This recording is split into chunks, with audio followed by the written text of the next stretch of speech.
ನೀವು ಯಾವತ್ತಾದರೂ ನಾಟಿ ಕೋಳಿ ಅಥವಾ ಮೊಟ್ಟೆ ಕೋಳಿ ಸಾರು ಮಾಡೋದಾದರೆ ಈ ರೆಸಿಪಿನ ಮಿಸ್ ಮಾಡದೆ ಟ್ರೈ ಮಾಡಿ. ರೆಸಿಪಿನೂ ಈಸಿ ಇದೆ, ಹಾಗೆಯೇ ರುಚಿ ಕೂಡ ಸಖತ್ತಾಗಿ ಬರುತ್ತೆ. ನಾನು ಇದಕ್ಕೆ 1 kg ಆಗುವಷ್ಟು ಮೊಟ್ಟೆ ಕೋಳಿನ ತೊಗೊಂಡಿದ್ದೀನಿ.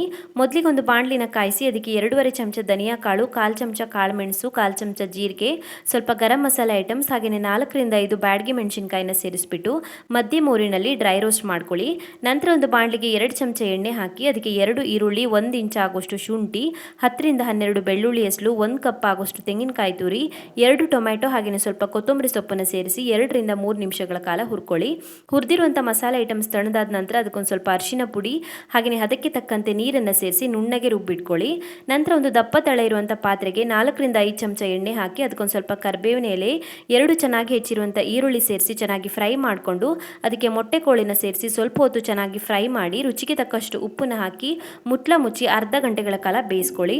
ಕೋಳಿ ಚೆನ್ನಾಗಿ ಬೆಂದಾದ ನಂತರ ರುಬ್ಬಿಟ್ಕೊಂಡಿರುವಂಥ ಮಸಾಲೆನ ಸೇರಿಸಿ ಅದಕ್ಕೆ ತಕ್ಕಂತೆ ನೀರು ಮತ್ತು ರುಚಿಗೆ ತಕ್ಕಷ್ಟು ಉಪ್ಪನ್ನು ಹಾಕಿ ಚೆನ್ನಾಗಿ ಮಿಕ್ಸ್ ಮಾಡಿ ಮುಚ್ಚಿ 10 ರಿಂದ 15 ನಿಮಿಷಗಳ ಕಾಲ ಬೇಯಿಸ್ಕೊಂಡ್ರೆ ರುಚಿಯಾಗಿರುವಂಥ ಮೊಟ್ಟೆ ಕೋಳಿ ಸಾರು ರೆಡಿ ಆಗುತ್ತೆ. ಪೂರ್ತಿ ವಿಡಿಯೋನ ಯೂಟ್ಯೂಬಲ್ಲಿ ಹಾಕಿದ್ದೀನಿ, ಮಿಸ್ ಮಾಡದೆ ನೋಡಿ.